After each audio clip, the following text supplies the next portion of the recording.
Thank you, Andrew. Hello, everyone. Thank you for joining us. My name is Sridhar Gummadi. I am CCAP Science Officer in Southeast Asia, located in Moray, Vietnam. I would like to welcome you all to the session ensuring zero agricultural land expansion on high carbon landscapes. Well, agriculture is still the most significant driver of global deforestation. Given the importance of planet's future for both agriculture and forest, there is an urgent need to promote positive interactions between these two land uses. With the projected increase in global population up to 9 billion by end of 2050, ensuring food security without further expanding agricultural land use into high carbon forests, especially peatlands and grasslands, is still challenging. The transformation report highlights that 80% of the global forest losses by 2030 is expected to take place in 11 deforestation fronts, especially in the tropics. South America is one of the largest losers. In context to Southeast Asia, Mekong Delta and Indonesia are the identified hotspots. So from here, I will reintroduce Amelia to all those participants who joined this session. Amelia is a news anchor and news producer at CNN Indonesia and a correspondent for CNN International. We thank Amelia for accepting this offer and moderating this section, contributing to the transformation of food systems in a changing climate. Over to you, Amelia. Well, thank you so much, Sridhar, for the address and for the remarks. Hello, everyone. Welcome back. Well, after Australia, I hope everyone's doing well, and I'm definitely in a bright-eyed and bushy-tailed mode to discuss our next topic. As Sridhar has said, that we are going to focus on ensuring zero agricultural land expansion on high carbon landscapes. And during this session, we also have live pollings and Q&A sessions where we hope to interact with all of you. And to ask a question and participate in the audience interaction sessions, you will need to download the Whova app. See the instructions on this slide, please. And to start off the session, we have a live polling question for the audience. Please see the instructions slide on the screen. To participate, go to the Whova app and select polls, select the question being asked, and please submit your answer. So, drum roll here we go. The question is, the majority, or around 80% of global forest loss by 2030 is expected to take place in 11 deforestation fronts across the world. So the question is, which region of the world is expected to suffer the largest losses? Asia, Africa, South America, or North America? So everyone, please submit your answers and we will announce the correct answer just before our closing. Your participation in our discussion is very important for this incredible cause. Without your support, this great transformation would not be possible. And our speakers are also looking forward to answering your questions. And without further ado, please allow me to welcome our next keynote speaker, but please allow me to tell you a little bit about her first. Born in beautiful Costa Rica, she assumed office as the acting Director General of the International Union for Conservation of Nature, or IUCN, in June 2019, exactly a year ago. And she brings with her more than 25 incredible years of experience in conservation and sustainable development, having worked extensively on developing and applying environmental law and policy collaboration with governments and civil society. Everyone, I give you Dr. Grethel Aguilar. Thank you, Amelia, and good morning. I wish to start by thanking CCAFS for inviting me to be part of this panel and for giving us, as the International Union for Conservation of Nature, IUCN, the opportunity to contribute to the report, Actions to Transform Food Systems on the Climate Change.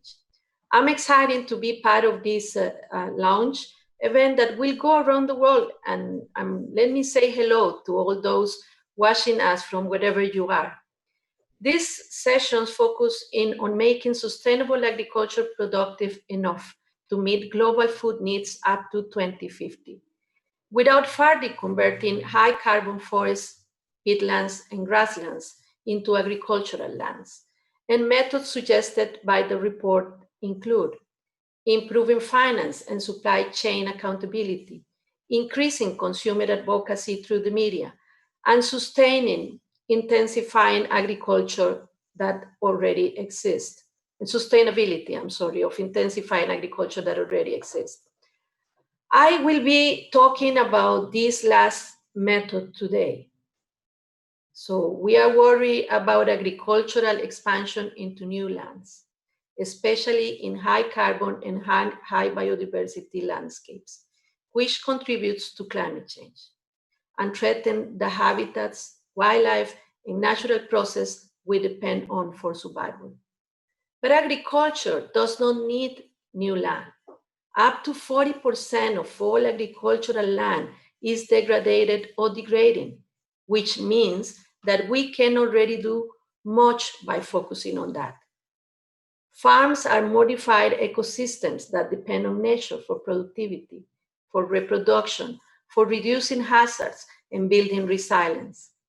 Covering land health means restoring and protecting soil and landscapes biodiversity. This is a IUCN core mandate. Key to this is agroecology, approaches that are bottom-up, community-focused, and ecologically based, focusing on social and economic aspects of agriculture and tailored to local contexts. Promoting agroecological practices is crucial for us to ecologically intensify our agriculture, secure our soil and landscapes, and preserve our production capacity on existing land to avoid land expansion. The concept of land and health is central to this. The United Nations Convention to Combat Desertification estimates that we need $2 billion per year to combat degradation, $2 billion per year to combat degradation. Others have made higher estimates, up to $20 billion. However, the good news is that the money to transform the food agriculture sector is already available from the hundreds of billions of dollars governments spend each year on unsustainable agriculture investments and subsidies. Furthermore, transforming agriculture pays for itself. We know that adopting sustainable farming practices on a landscape scale restores many value ecosystem benefits, from reducing flood and drought risk to reducing greenhouse gas emissions. So we need to invest in sustainable agriculture because it brings multiple benefits to society. And we must shift agricultural policy to thinking in terms of production, climate, and nature. For example, in Myanmar, with the third highest rate of deforestation in the world, IUCN is working to restore almost 100,000 hectares of land and improve management practices on 1.3 million hectares of land. Our approach includes supporting regeneration in degraded and deforested lands, integrating biodiversity conservation into land management. And we have trained more than 250 people from government, civil society, and the private sector to all work together, and have strengthened the management of forests that provide high agricultural and ecological value.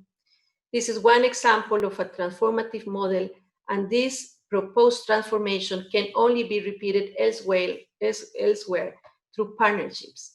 Partnership between agriculture and conservation actors. Partnership between producers, processors, and consumers. Partnerships between scientists and policymakers. We need a platform for trust building and collective action that will allow us to move forward and eventually grapple with the more intractable challenges. This is the subject of the major report IUCN will launch next month, called Common Ground: Restoring Land Health for Sustainable Agriculture, that converges in many ways with this CCAF report, and wish to provide our specific conservation and biodiversity perspective. We are excited for this publication and hope you will read it when it comes out. I wish to end by saying that I greatly look forward to today's discussions with our panelists, Moray, Daniel, and Astrid. You have so much to share and on how we can ensure that people worldwide will be able to eat well while keeping the planet strong, healthy, and safe. Thank you very much for your attention, and the floor is yours. Thank you very much, Dr. Aguilar, for the very informative address and heartwarming remarks too. And speaking of deforestation, it is indeed the main driver of climate change, and we need to feed 9 billion people by 2050 in merely 30 years' time. But how do we do that without killing our home, our very own only planet, and ourselves? And the reason why we're talking about this issue in Vietnam and Southeast Asia is because the land use sector is the second largest source of emission in Southeast Asia, therefore presents unique opportunities to reduce the magnitude of climate change. And just as in Australia just now, we invite our audience to ask questions via our Ruva app. And this is going to be an interactive day, so please do interact with us. And let us start our first panel discussion with our speakers. First, we have the principal scientist of the Center for International Forestry Research, or C4, Mr. Daniel Murdiyarso. Hello, Pak Daniel. And we also have our second speaker is the Vice President of Corporate Responsibility and Sustainability of Olam International, Mr. Moray McLeish. Hi. And we also have the coordinator of RED Plus and National Forest Monitoring for Food and Agriculture Organization of the United Nations, Astrid Agostini. Hello, everyone. Daniel, we'll start with you. So, on science to policy first, where do you see the challenges to integrate science advice about zero land expansion on high carbon landscapes into policies? Daniel.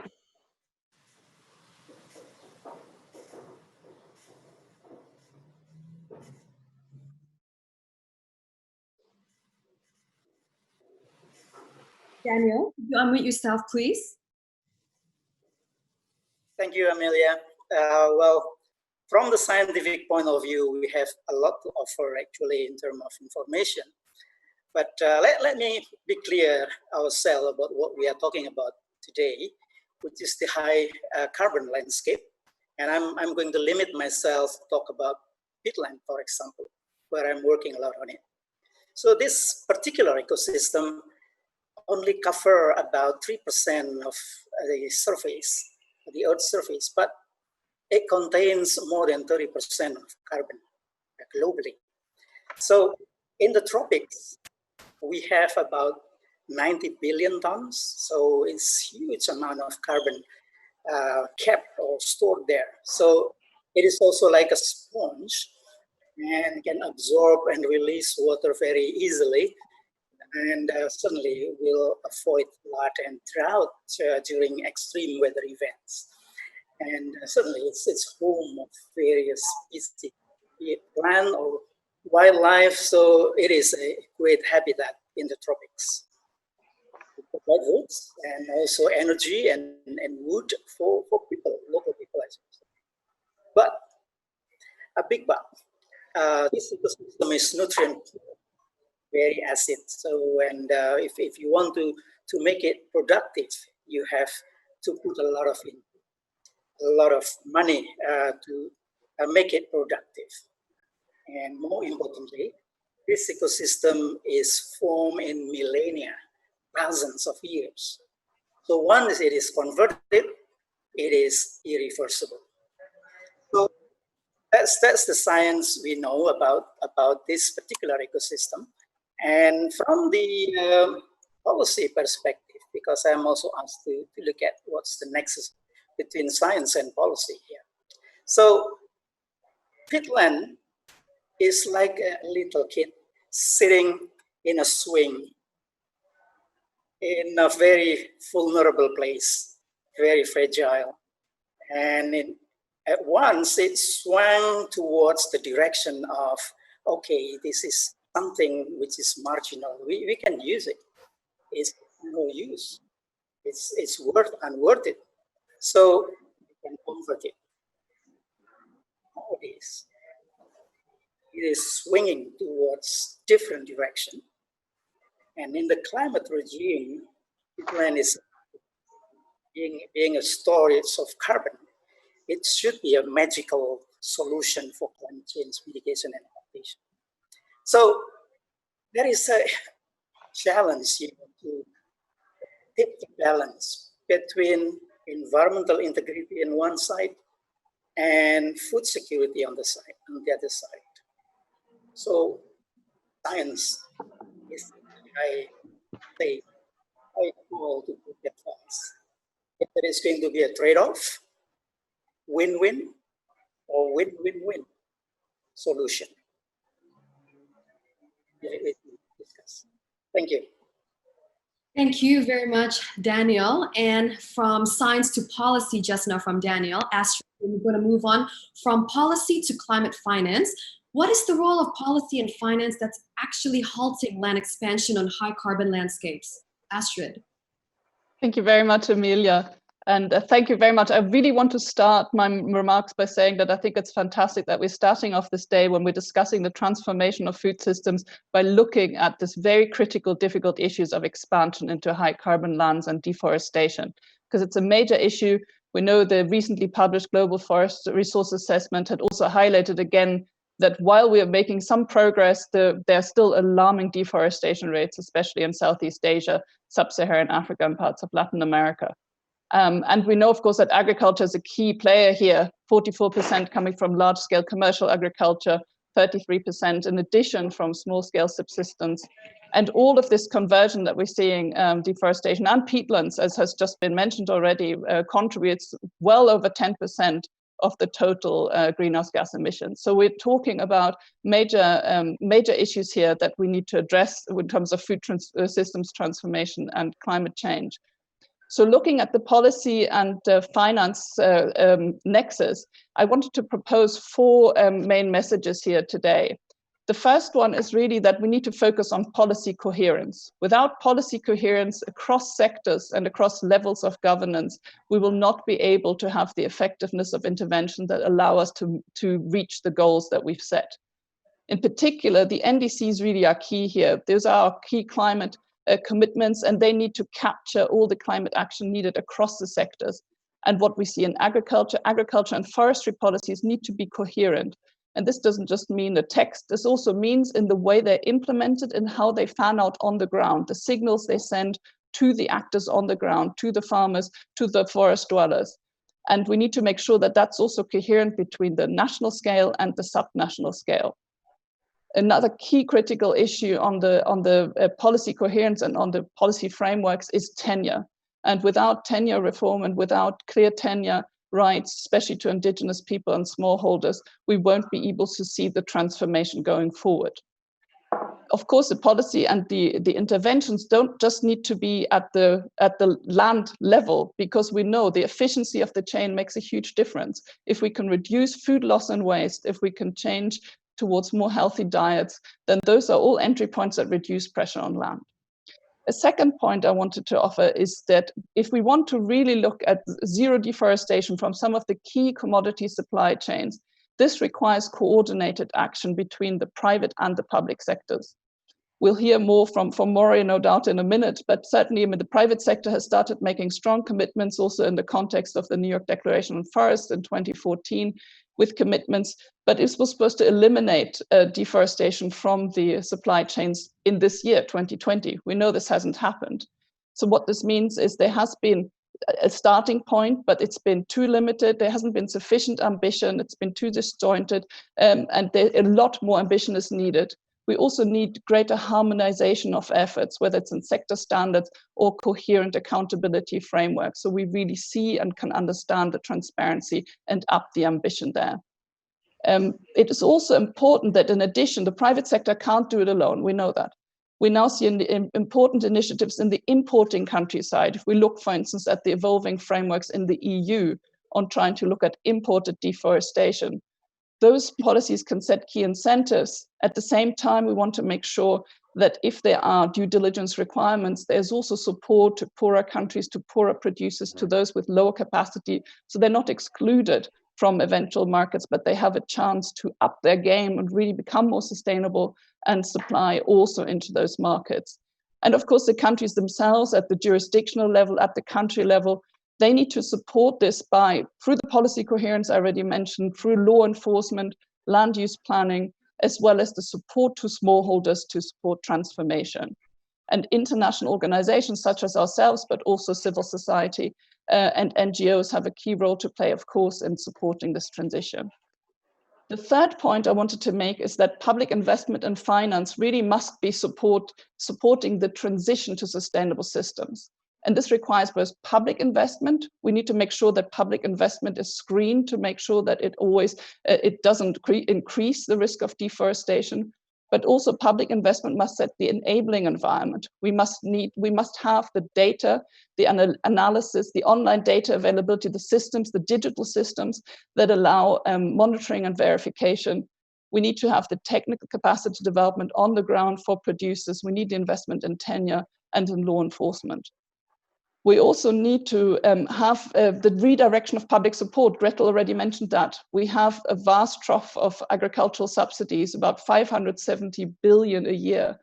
Now, these can be redirected, at least in large chunks, towards more sustainable production system. That has to be the lever in order to get us and to really reward environmental services. And we also need to increase the value of standing forest by really upscaling the finance that's available through the results-based payments for REDD+, for reducing emission from deforestation and forest degradation. And the final point I want to make is about private finance. Private climate finance is ultimately key because the public sector cannot do this alone. We can only reach scale through private climate finance or through private finance that's climate sensitive and that addresses deforestation risk. So what we need at the moment, this is a fraction of total climate finance. And we know the investment opportunities are very large, but they're not happening at the moment. And so we need, again, concerted action. We need the public sector to come in. We need to bring in encourage the private sector, but the public sector can come in to de-risk by showing valid models, by showing pipelines, enabling pipelines, also by co-financing in order to reduce the riskiness of private investments in this sphere. And this is a key area. And the enabling environment, of course, is critical in order to allow private investment to move in, whether it's in blended finance or any other way. And private finance also needs to be available to the smallholders. So financial products that are available on the ground through different financial channels are critical. The financing sector, my last point, also needs to really increase its own commitments in terms of reducing deforestation or ensuring that it doesn't enhance deforestation. So this means that we need to screen systematically, or the financing sector needs to screen systematically for risks and incorporate that in its portfolio. So those are the 4 key areas I wanted to touch upon. And of course, those are areas where we as FAO, but also with our partners in the UN REDD program, are active in supporting the countries. Thank you. Thank you very much, Astrid, especially on emphasizing the need for all of us to get the right data, because that is why our report is extremely important for us. And now from business, we're moving to clients, Moray from Olam International. Olam, as we all know, is one of the biggest food commodity traders in the world and developed the Living Landscapes policy. So Moray, what does that mean for you as a company, and what are your main lessons learned so far? Thank you. And thank you to the previous 3 speakers for your wise words, and to the organizers for inviting me to speak. I'm going to make 2 points, only 2 points, and give 2 examples. And my first point is that we need to produce more and better food, and we need to make sure that all of that food gets eaten rather than focusing on expanding the coverage of agriculture. We can produce more food quite easily by improving productivity, and especially the productivity of smallholders in developing countries. For example, smallholder oil palm farmers produce much less than is produced per hectare on an industrial palm oil estate. And the productivity of smallholder coffee farmers in Indonesia, for example, is less than 50% of their Vietnamese counterparts. So there's a great deal of room for improving productivity among smallholders. I mentioned making sure that all of our food actually gets eaten. We need to reduce waste from farm all the way through to the plate. Globally, 30% of food which is produced is never eaten. It gets left behind in the field, in the farm field, it goes bad in storage, or it gets piled high on a hotel buffet plate, never eaten and chucked in the bin. We have to stop that. The title of this session is Ensuring that Zero Agriculture Land Expansion on High Carbon Landscapes. I think it's probably impossible and certainly unfair to say that there should be no expansion in high carbon landscapes. But what we have to do is, where agriculture must expand, we have to acknowledge, as has been said, that there's room for expansion to happen without sacrificing those areas of high carbon stock, the forests, the peatlands, the grasslands that Daniel mentioned. And we can do this. It means identifying these critical areas to avoid, and also identifying areas of high biological diversity. And countries such as Gabon, which is 85% covered in forest, has done this very effectively, identified the important areas and chosen those areas on which it can expand. My second point is that the private sector has an incredible reach in this field and a role to play and a responsibility to do so. Our reach, for example, at Olam, we manage almost 3 million hectares of farmland directly in our farms and plantations, and we source from 5 million smallholders globally, products like cashews, chilies, coffee, and cocoa. Our role is that we can use this connection, especially with all these smallholders, to help us improve their productivity and reduce wastage in the supply chain. Sometimes doing these things requires the use of technology at large scale. Things like the Olam Farmer Information System and Olam Direct are tools that we've created to do this. But sometimes reducing this waste and improving productivity really relies on simpler things like providing training, providing equipment to smallholder farmers, and providing good quality planting stock. Thirdly, our responsibility. At Olam, our responsibility is set out in our Living Landscapes policy. This is a document which recognizes that we have a role to play alongside government and civil society stakeholders in delivering positive impacts in the landscapes and in the places that we work. And the goal is to create prosperous farmers, thriving communities, and regeneration of the living world. All of these three things together are essential to keep the agriculture sector alive and thriving, and to keep the world alive and thriving. I said I would give two examples of how we bring our living landscape policy to life. The first is from an Olam plantation, and the second is from a smallholder supply chain. In Gabon, which I mentioned earlier, there's 85% forest cover. It is a high carbon landscape. The whole country is a high carbon landscape. But through a detailed national land use planning exercise led by the government, the country identified low carbon areas suitable for agricultural expansion. And Olam now manages 200 hectares of land in Gabon in these areas. 64,000 of that 200,000 is planted in certified palm oil, and we're also protecting 99,000 hectares, so almost 50% of this whole area as high carbon conservation value area. So it's a great example of a living landscape where farming and healthy ecosystems coexist. These high conservation value areas are home to elephants, chimpanzees, and gorillas. And it's an example of where the private sector is creating conservation areas. Secondly, in South Sumatra in Indonesia, Olam is one of several companies buying Robusta coffee from around 150,000 smallholders who are farming in the area. Some of these farmers are encroaching in the nearby Bukit Barisan National Park. And our partners, the Wildlife Conservation Society, estimates that 10% of that national park is covered in coffee. So neither Olam nor WCS can solve this problem alone. But by bringing together a landscape partnership involving companies, coffee farmers, national park authorities, NGOs, and local government, we can jointly start to tackle the problem in the landscape that we all benefit from. So in order to make this happen and then to improve smallholder productivity, which I mentioned at the beginning, Olam has granted the Wildlife Conservation Society the use of our Farmer Information System tool, which they're using to map and train farmers on the edge of the national park to improve their productivity. This is a great example of a true partnership where we're sharing technology to help stop inappropriate agricultural expansion in one of these high carbon landscapes which we all depend upon. That's it for me. Thank you very much, Moray, and thank you, Olam, for developing the Living Landscapes policy. And my next question is for Dr. Aguilar. Dr. Aguilar, in the beginning of your speech, you mentioned and talked about the need for partnerships between agriculture and conservation actors, between producers, processors, and consumers, and also between scientists and policymakers. So how can we ensure that local communities are integrated in partnerships as well? Thank you, Amelia. I will answer from the perspective of farmers in the world's least developed regions, who can benefit the most from sustainable farming.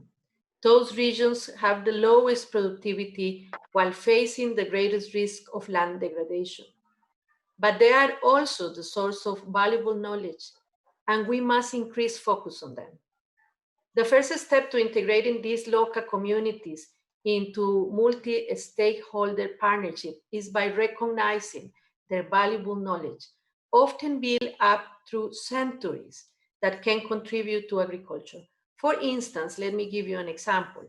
In the African Sahel, farmers traditionally maintained trees on farmlands, and these trees created a patchwork of alternating shade and sunlight, creating microclimates that differ from the dry landscapes around them. During drought, crops beneath the trees survive better because the shade allowed the ground to retain moisture and nutrients. This was a local adaptation refined over generations and allow local communities to build resilience against drought in the Sahel highly unpredictable climate. This practice are helping farmers today to protect their crops, their livelihoods, and the environment at the same time. Many traditional farming practices are sustainable in nature, and we must spread awareness of the benefits of sustainable agriculture practice by local communities and encourage business and governments to partner with them. Thank you.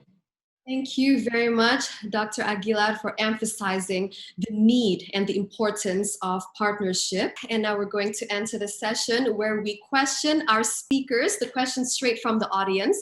And the first question that we got is for Astrid.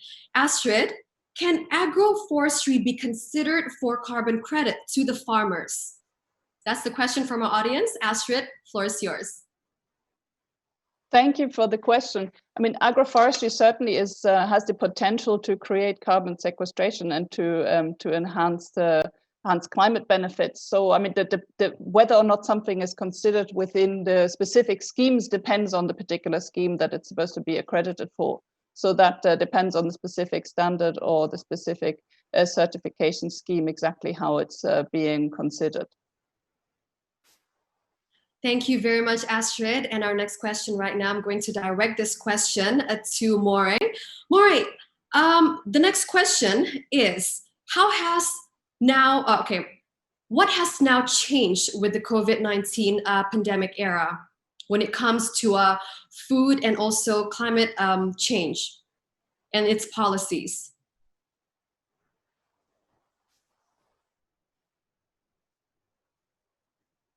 Oh, all right.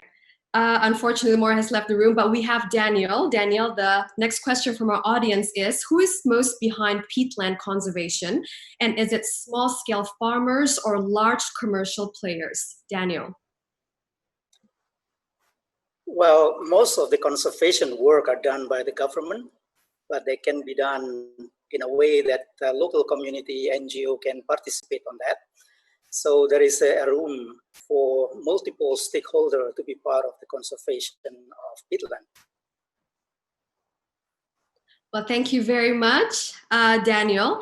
And now, Astrid, my question for you is, this is also from the audience, is what should our viewers, our audience take from this conference? That's a very large question for a short answer. I mean, I think the key thing is partly it was already captured in the first session we had, where we heard also from Bruce and Andrew.